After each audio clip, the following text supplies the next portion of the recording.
आसान होने जा रहा है।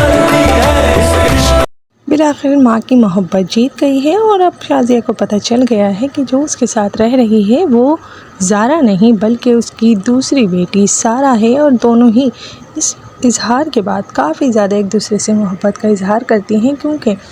बहुत सारी ज़िंदगी सारा भी अपनी माँ के लिए तरसती हुई आई है। उसे तो पता ही नहीं था कि उसकी माँ सलमा नहीं बल्कि शाज़िया है, और जब शाज़िया के साथ मिली है वो, तो उसे एहसास हुआ है कि माँ का प्यार क्या होता है। लेकिन शाज़िया की जगह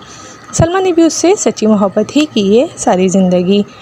इधर जब ज़ारा पहुंची अपने बाप के घर, तो वो बाप के प्रेशर में आके निकाह करने के लिए भी तैयार हो गई है। लेकिन अब ज़ारा पछता रही है कि वो किस तरीके से इनकार करे अपने बाप को, क्योंकि अब वो आदिल को पसंद करने लगी है, लेकिन आदिल अब भी उसके दिल के हालात नहीं जानता।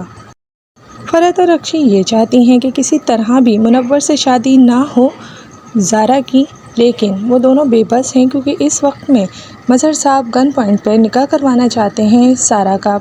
मुनव्वर से, लेकिन वो नहीं जानते हैं कि जिसका वो निकाह करवा रहे हैं वो असल में सारा है ही नहीं, वो तो ज़ारा है। जब हकीकत खुलेगी और निकाह के वक्त सारा वहाँ पर पहुँच जाएगी, तो मज़हर साहब को काफ़ी ज़्यादा हैरानी होगी कि आखिर उनकी दोनों बेटियों में से कौन है जो उसके साथ रहती थी और कौन है जो उनकी माँ के पास रहती थी। लेकिन वो बहुत जल्द समझ जाएंगे, क्योंकि जब से ज़ारा वापस आई है उसका तो एटीट्यूड ही बदला हुआ है, और सभी लोग काफ़ी ज़्यादा हैरान थे। लेकिन जब उन्हें ये पता चलेगा कि मेरी दोनों बेटियां ज़िंदा हैं और इस सारी बातों के पीछे और कोई नहीं उन्हीं की अपनी बहन फ़रहत थी, तब मज़हर साहब का क्या रिएक्शन होगा, ये तो हमें पता चलेगा आने वाले एपिसोड में।